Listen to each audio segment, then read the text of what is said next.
शांति।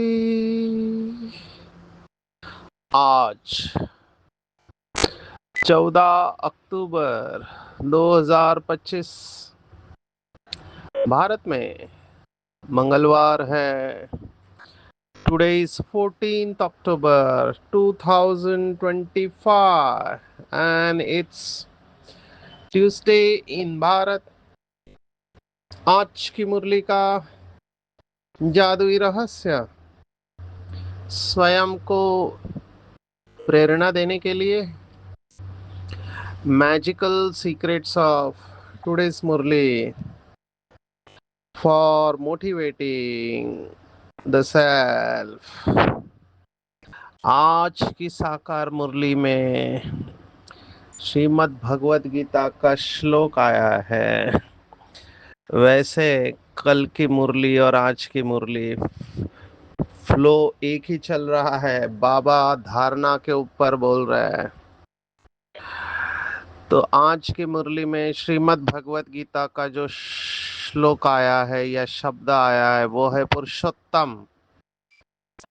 इसके ऊपर पूरा चैप्टर है और सबसे छोटा अध्याय भगवत गीता के दो ही है, एक 12वां अध्याय और एक 15वां अध्याय। 12वां है भक्ति योग और 15वां है पुरुषोत्तम योग।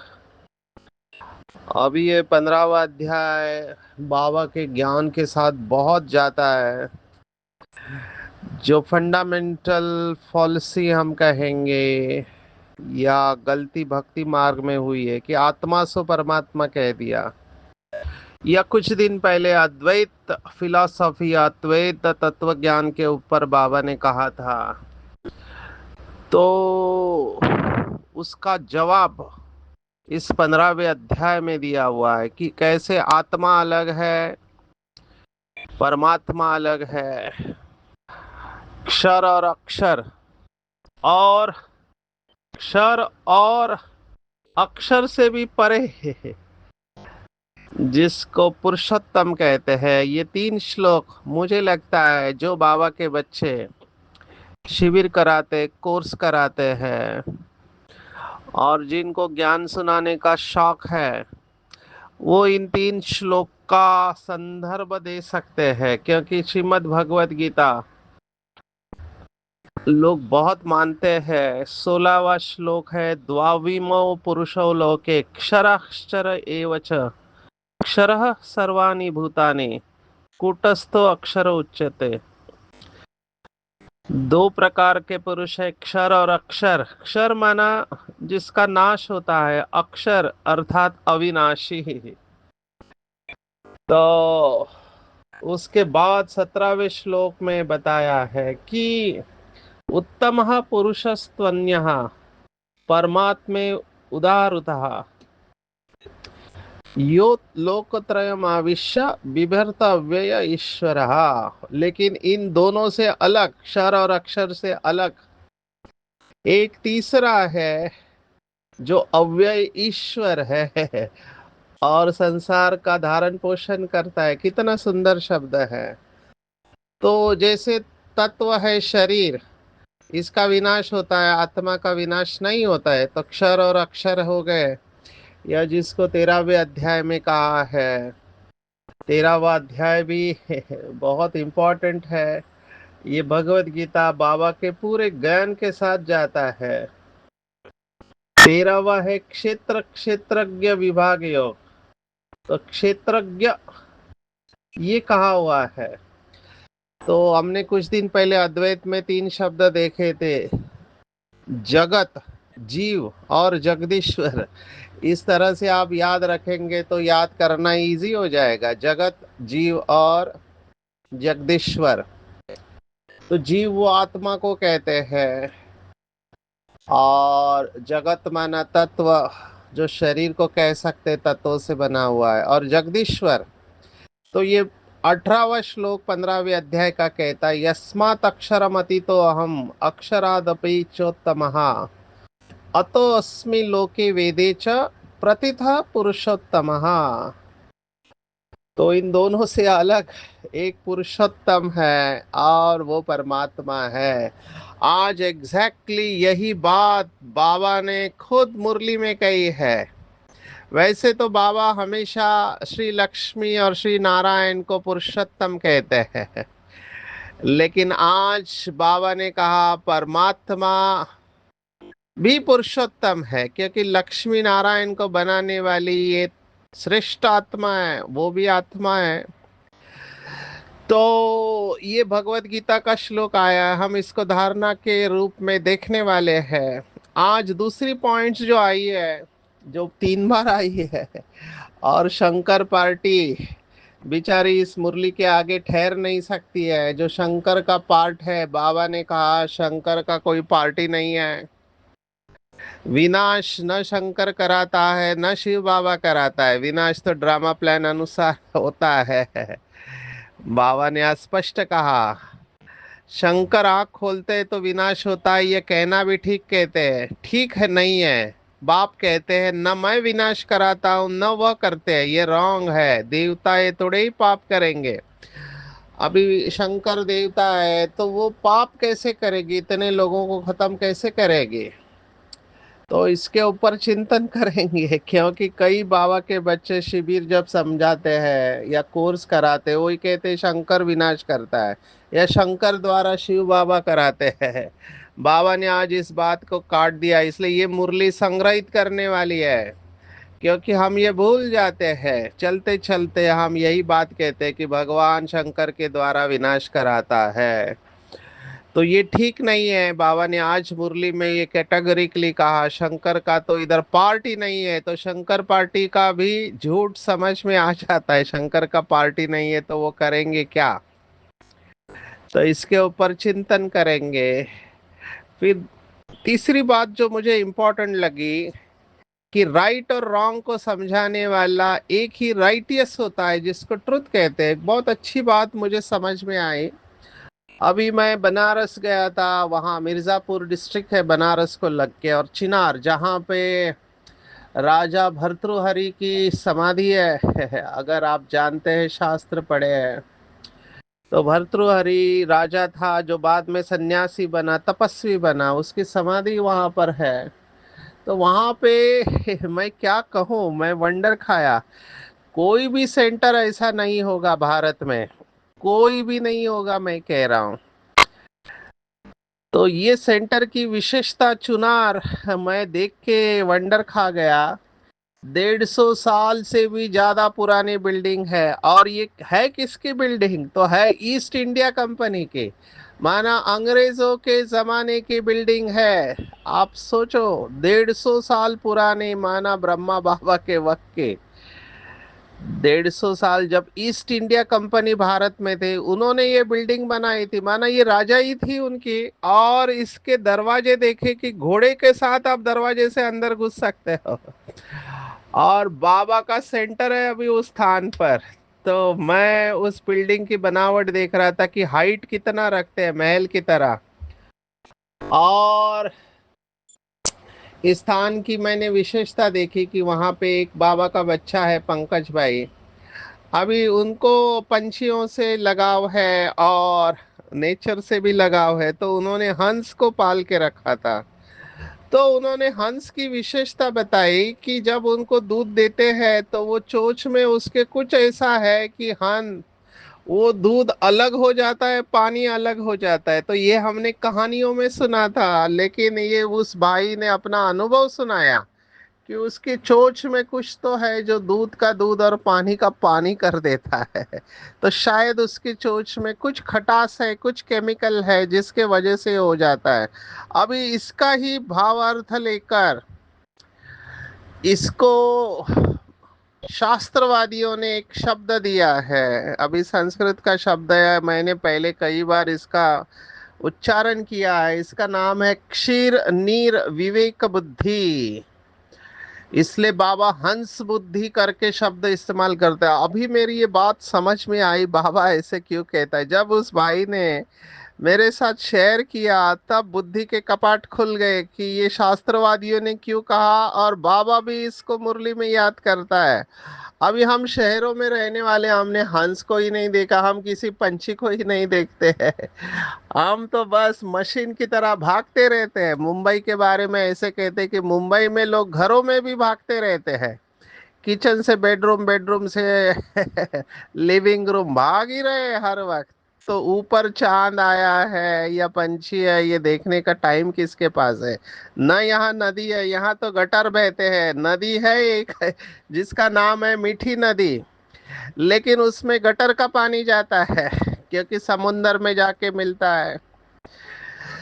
तो ये बात मुझे वहां समझ में आई कि क्यों हंस बुद्धि कहा गया है, क्योंकि दूध को अलग कर देता है और पानी को अलग कर देता है। यही बात आज की मुरली में आई है कि राइट रॉन्ग को समझाने वाला एक ही राइटियस होता है, जिसको ट्रुथ कहते हैं। गॉड इज ट्रुथ कहा गया है, या जिसको भारत में कहते हैं सत्यम शिवम सुंदरम। तो हम इसके ऊपर गहराई में जाएंगे। मुझे ये धारणा की पॉइंट बहुत अच्छी लगती है। पांचवी पॉइंट जो बहुत इंपॉर्टेंट है, जिसमें बहुत बीके अटक सकते हैं या अटकते भी है, वो है ड्रामा की पॉइंट। ड्रामा को जो कराना होगा वो कराएगा, ये कहना भी रॉन्ग है। हमको तो पुरुषार्थ करना है। माना बाबा सब कुछ छोड़कर बैठने के टोटली विरोध में है। आज इसी के संदर्भ में, ड्रामा के संदर्भ में एक बहुत सुंदर पॉइंट आई है जो मेरी फेवरेट है। क्योंकि मेरे पास लोग जो आते हैं, डिप्रेशन वाले ज्यादा आते हैं, निराश होते हैं, अपने जीवन से हार चुके रहते हैं, खुशी नहीं है। तो बाबा ने देखो आज क्या कहा, ये खेल चलता ही रहता है, ड्रामा शूट होता जाता है, यह एवर न्यू है। ये बात मुझे बहुत स्ट्राइक हो गई। एवर न्यू है माना हर क्षण नया है। देखो बॉलीवुड का एक गीत बहुत प्रसिद्ध हुआ, माना लिखने वाले का भी कमाल है। कई बार ये लिखने वाले होते हैं, वो बहुत अच्छा गीत लिखते हैं। बाबा ने ये मूवीज के कई सारे गीत साकार में लिए हुए, मुरली उसके ऊपर चलती थी। अभी ये भी एक बहुत अच्छा चिंतन हो सकता है। तो ये एवर न्यू के ऊपर मुझे गीत याद आया कि हर घड़ी बदल रही है रूप जिंदगी, छाव है कभी तो कभी धूप जिंदगी, हर पल यहाँ जी भर जियो, जो है समा कल हो ना हो। तो ये टॉपिक शायद मूवी का था, कल हो ना हो। माना वो कह रहा है कि हर पल को अच्छी तरह से जियो। अब ये बहुत अच्छी फिलॉसफी है, पर इसको यथार्थ रूप में समझना है। तो ये एवर न्यू ड्रामा है, ये ड्रामा कभी पुराना नहीं होता है। शिव भगवान वाच, तो इसके ऊपर चिंतन करेंगे। मेरे हिसाब से ये 5 पॉइंट के अंदर पूरी मुरली आ जाती है, समय कम पड़ेगा। वरदान भी बहुत सुंदर है। बाबा हमेशा स्नेह के ऊपर आता है। कोई कैसा भी हो, मुझे स्नेह देना है। स्नेह के बगैर कोई भी संकल्प नहीं आना चाहिए, सेकंड में फुल स्टॉप लगाना है।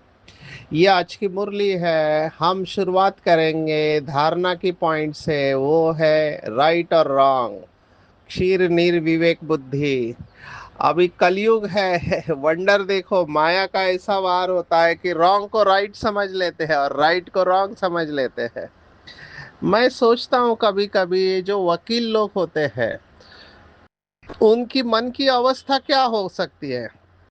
मैंने बहुत वकीलों को ये प्रश्न पूछा है कि आप सिविल और क्रिमिनल केस लड़ते हैं, तो आपके पास ऐसी केसेस आते हैं, अभी आपका क्लाइंट गलत है आपको पता है, फिर भी आप वो केस लेते हो और उसको जिताते हो, तो आपके मन के अंदर द्वंद्व चलता है या नहीं चलता है? क्योंकि आप अपने कॉन्शियंस के अगेंस्ट में जाते हो। ये प्रश्न मैंने बहुत बहुत वकीलों से पूछा है भारत में, क्योंकि कई बार एसोसिएशन कहते हैं जहां पर वकील बैठते हैं, तो उनके साथ इंटरेक्शन हुआ है, सेशन लिया है, तो उनको पता होता है राइट क्या है रॉन्ग क्या है।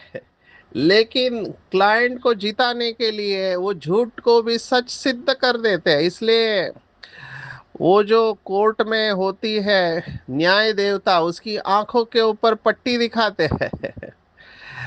तो उनका ड्रेस भी ऐसा ब्लैक एंड वाइट होता है, ब्लैक माना झूठ, वाइट माना सफेद। तो झूठ को सच करना, सच को झूठ करना, या बेंडिंग द ट्रुथ अंग्रेजी में हम ऐसे कहते हैं। तो क्या उनके मन के अंदर द्वंद्व नहीं चलता है? ये प्रश्न मैंने पूछा, तो बहुत लोगों ने कैंडिड जवाब दिया, अगर हम ये सोचने लगेंगे तो हमारा घर कैसे चलेगा।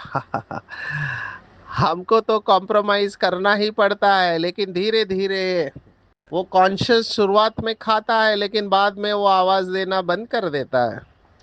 मुझे ये बात इंपॉर्टेंट इसलिए लगी क्योंकि अब्राहम लिंकन जो अमेरिका के प्रेसिडेंट थे, वो भी एडवोकेट थे।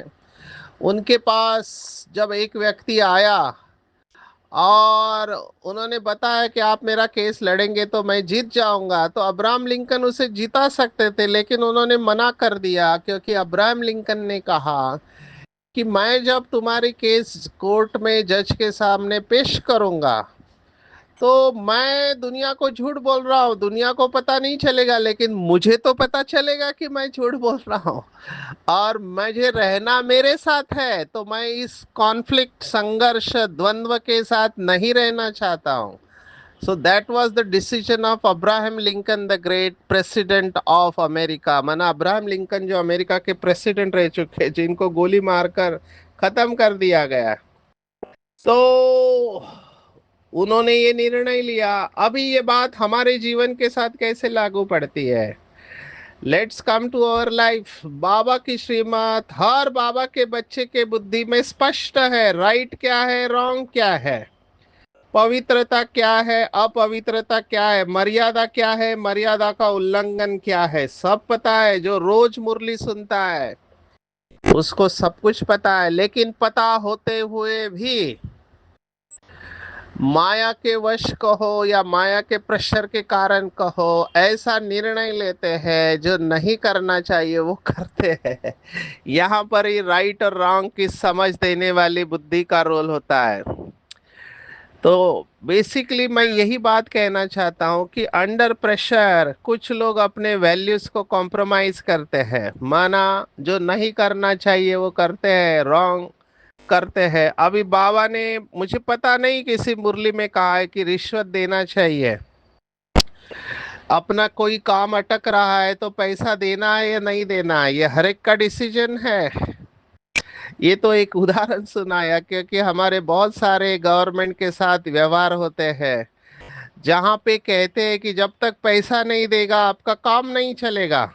अभी ये श्रीमत के अनुसार है या नहीं मुझे नहीं पता। डिसीजन हर एक को लेना है, क्योंकि रहना खुद के कॉन्शियस के साथ है।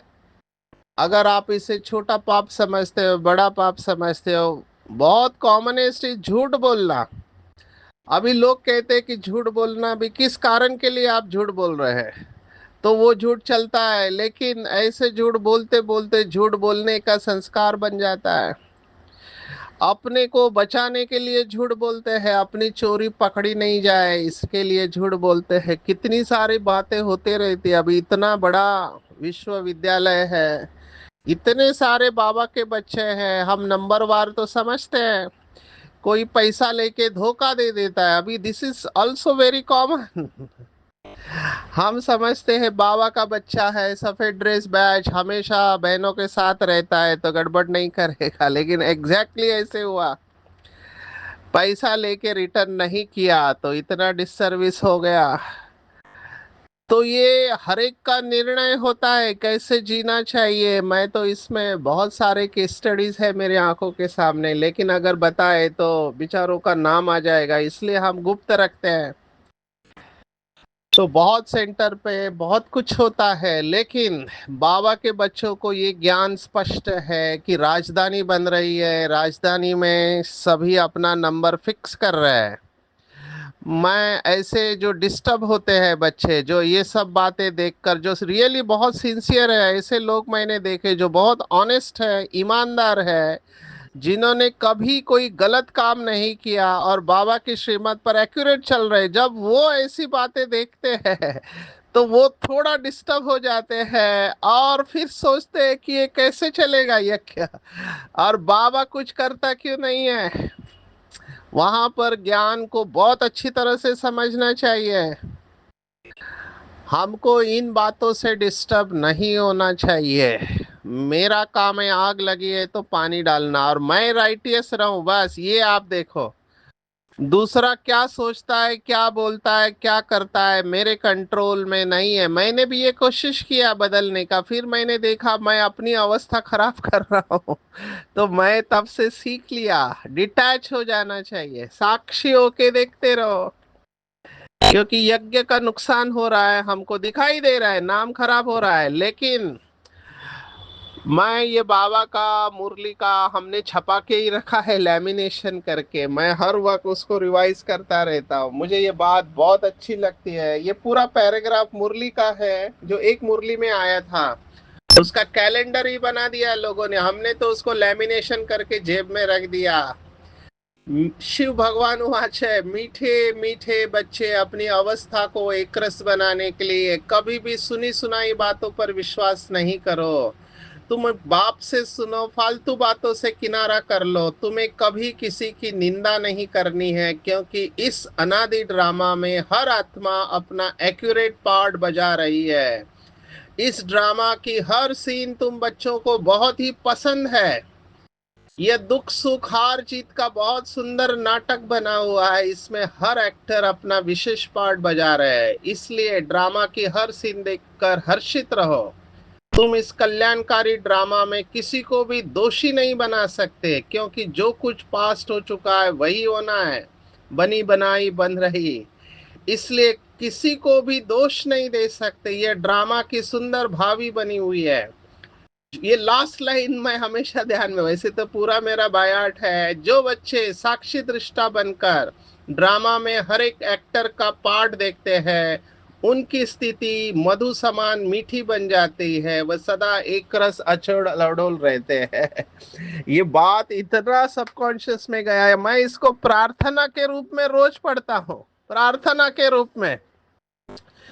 क्योंकि हर वक्त वो लौकिक का संस्कार है, गलती हुई करेक्ट करना, दूसरों को करेक्ट करना, क्योंकि कॉरपोरेट में हमारे ऊपर जिम्मेवारी थी कि हमारे नीचे वाले कोई गलती नहीं करे, कंपनी का नुकसान हो जाएगा, तो वो संस्कार बार बार आता है। और यहाँ पर स्पिरिचुअलिटी में साक्षीपन का संस्कार लाना थोड़ा कठिन होता है, क्योंकि लोग अपनी गलती को एक्सेप्ट नहीं करते, अगर आप उनको समझाने जाओ तो वो उल्टा जवाब देते हैं। इसलिए हमने सीखा है कि इसमें जाना नहीं चाहिए, शुभ भावना जरूर रखना है, और सामने वाला सुनने की अवस्था में है तो जरूर सुनाना चाहिए, नहीं तो शुभ भावना और साक्षी हो जाओ। We are not the general manager of the universe. वहां पे लोगों का हिसाब किताब होने वाला है, तो आप उसके बीच में मत जाओ, क्योंकि जिन आत्माओं के बीच में अकाउंट है वो ऐसे कर्म करेंगे। आपका इसके बारे में क्या विचार है, क्योंकि ये बहुत कॉमन इस प्रश्न मुझे पूछा जाता है, आप अपना विचार साझा करेंगे। ये नयापन के ऊपर मैं जरूर सुनाऊंगा कि ये ड्रामा एवर न्यू है, कभी पुराना नहीं होता है। अभी मुझे ये समझ में नहीं आता है, लोग ज्योतिषी के पास जाते क्यों है, वो भविष्य जानना चाहते क्यों भैया, जब ड्रामा छिपा रहा है भविष्य को, जब ड्रामा छुपा रहा है पास्ट में, पिछले जन्म में आपने क्या किया, ऐसी व्यवस्था ड्रामा में है, तो आप उसको जानने की कोशिश क्यों करते हो।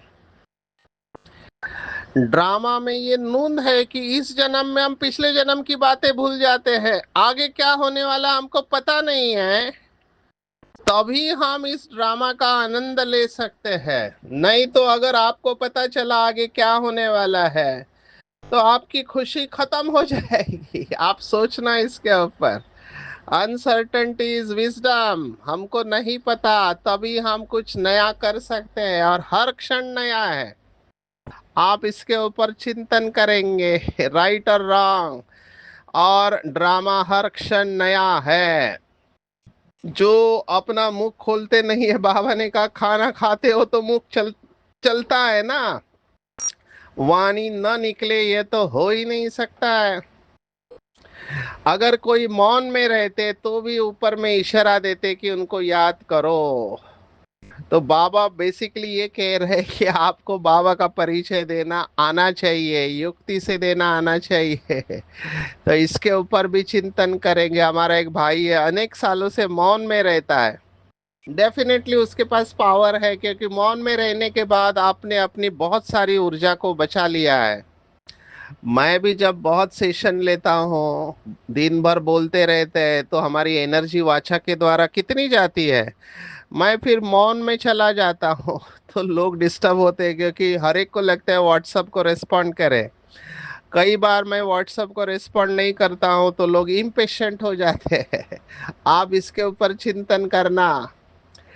बाबा ने आज बनारस के गुप्ता भाई जी को याद किया है कि बाबा ने उनको बनारस इसलिए भेजा था कि जो टाइटल देते हैं, विद्वत मंडली जो है वो श्री श्री का टाइटल देते हैं, तो बाबा ने कहा ये बाबा का टाइटल अपने ऊपर देहदारी लेते हैं, तो आप उनको समझाओ। तो ये पाठ आज बाबा ने शंकर का पाठ कहा है। अहमदाबाद के साधु के बारे में भी बाबा ने बताया कि सारी आयु कोई खाता पीता नहीं, प्राप्ति क्या है। बाबा ने रिद्धि सिद्धि वालों को भी याद किया है। ऐसे बहुत है, बाबा ने कहा एक दो नहीं, बहुत है जो आग से पानी से चले जाते हैं। इनसे फायदा क्या? फायदा कुछ नहीं, जन्म जन्मांतर का कल्याण तो नहीं हुआ। तो ये पुरुषोत्तम संगम युग है। बाबा ने कहा संगम युग नहीं लिखना है, पुरुषोत्तम लिखना है। ये संगम का भी एक त्योहार है, आपने देखा होगा, संगम तीर्थ कहते हैं प्रयागराज में। तो वो त्योहार मनाते हैं संगम तीर्थ पर। बाबा ने कहा पुरुषोत्तम संगम युग पर तो तुम ही हो, और तुम्हें कभी ये नहीं कहना है कि ड्रामा में होगा तो कर लेंगे।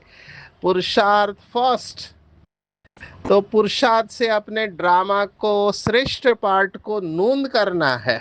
हर घड़ी बदल रही है जिंदगी। मैं तो इसका बहुत आनंद लेता हूँ, हर वक्त नया करने की कोशिश करता हूँ, तो वो क्रिएटिविटी से खुशी बनी रहती है। नई नई बातें स्टडी करता हूँ, नई नई बातें समझाने की कोशिश करता हूँ, तो मुझे भी वो याद रहती है और दूसरों को भी याद रहती है। आपस में स्नेह की लेन देन द्वारा सर्व को सहयोगी बनाने वाले सफलता मूर्त भव। मैंने बहुत बार कहा संगम युग पर सभी के साथ रिश्ते हमारे अच्छे होने चाहिए। और रिश्ते अच्छे रखने का सबसे अच्छा तरीका है स्नेह देना। जो भी सामने आए, हमको केवल ज्ञान नहीं देना है, स्नेह देना है। मैंने तो ये देखा कि भले हमारी दादियों ने पूरा ज्ञान नहीं सुना है, लेकिन स्नेह से दिलों को जीत लिया है। तो कई लोग हैं जो भाषण नहीं कर सकते, लेकिन उनका व्यवहार इतना अच्छा होता है कि दिल पर छाप पड़ जाती है। तो व्यवहार बहुत इंपॉर्टेंट है हमारा। मैं गृहस्थ वालों को हमेशा कहता हूँ कि गृहस्थ वालों की बड़ी जिम्मेवारी है कि सबके साथ रिश्ते अच्छे बनाए रखना। लोग आपको देख रहे हैं कि आप गृहस्थ में कैसे चल रहे हो। अभी दीपावली आ रही है तो सबके पास जाना चाहिए, रिश्ते बनाने चाहिए। ऐसे मुझे लगता है ज्यादा वो खाने पीने के नियम के ऊपर अपने आप को रेस्ट्रिक्ट नहीं करना चाहिए। माना मैं ये नहीं कह रहा हूँ कि खाने पीने का नियम छोड़ दो, नहीं, युक्ति से चलना चाहिए, लेकिन रिश्तों को बनाए रखना चाहिए। आपस में स्नेह देना है। कोई भी हमारे सामने आए तो स्नेह के बजाय और कोई भी भाव इमर्ज नहीं होना चाहिए, क्योंकि जहाँ स्नेह है वहाँ सहयोग मिलता है, और सहयोग की रिजल्ट सफलता है। लेकिन स्नेह कौन दे पाएगा? जिसके अंदर स्नेह है वही दूसरों को देगा। अंदर से लविंग स्टेज है, भरपूर है। सेकंड में व्यर्थ संकल्पों पर फुल स्टॉप लगा देना, यही तीव्र पुरुषार्थ है। मनसा सेवा की पॉइंट है, बाबा ने कहा दृढ़ संकल्प से सहज सेवा होती है।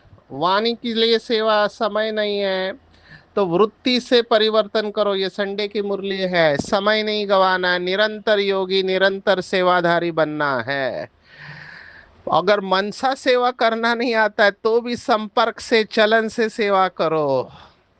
आज की पूरी मुरली में टेक होम है जो बाबा ने कहा कि पढ़ाई का तंत्र है बाबा की याद, राइट और रॉन्ग की समझ मिली है, तो कोई भी रॉन्ग काम नहीं करना है, राइट काम करना है। कल्याणकारी पुरुषोत्तम संगम युग है, तो इसी में कनिष्ठ से उत्तम बनना है। ड्रामा के ऊपर नहीं छोड़ना है, ड्रामा हर सेकंड नया है।